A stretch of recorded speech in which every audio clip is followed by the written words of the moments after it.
جناب حضرت آدم علیہ السلام ایک مہینے میں 3 دن کے روزے رکھتے تھے، وہ ان پر فرض تھے۔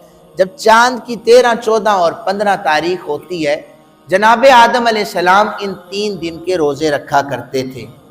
جناب حضرت نوح علیہ السلام کے بارے میں روایات میں آتا ہے وہ ہمیشہ ہی روزے کی حالت میں ہوا کرتے تھے۔ جناب حضرت داؤد علیہ السلام کے حوالے سے آتا ہے ایک دن روزہ رکھتے تھے اور دوسرے دن وہ افطار کرتے تھے، ایک دن رکھا ایک دن نہیں رکھا، ایک دن چھوڑ کے وہ کرتے تھے۔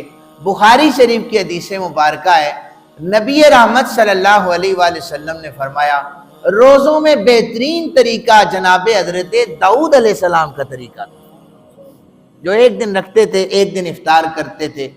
جناب حضرت سلمان علیہ السلام آپ ایک مہینے میں 9 روزے رکھا کرتے تھے، اور اس کے بعد جناب کلیم اللہ علیہ السلام ان کوہ طور پر جب آپ گئے 40 دن اللہ تعالیٰ سے ہم کلام ہوتے رہے، وہاں پر 40 دن کا آپ نے بھی روزہ رکھا۔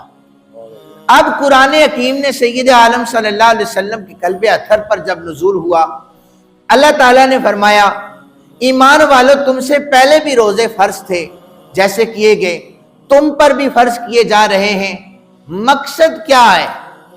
ہمیں تمہارے روزوں کی تو تھوڑی ضرورت ہے، تمہارے سجدوں کی ضرورت نہیں ہے، یہ اس لیے ہے فائدہ تاکہ تمہیں پہنچے، لعلکم تتقون، تم اللہ سے ڈرنے والے بن جاؤ۔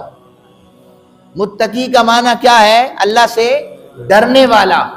اور جب یہ جو معنی ہے نا تقوی، یہ سب کا احاطہ کیے ہوئے ہوتا ہے کہ جب لفظ متقی بولو تو معنی یہ ہوتا ہے لفظی کہ اللہ سے ڈرنے والا۔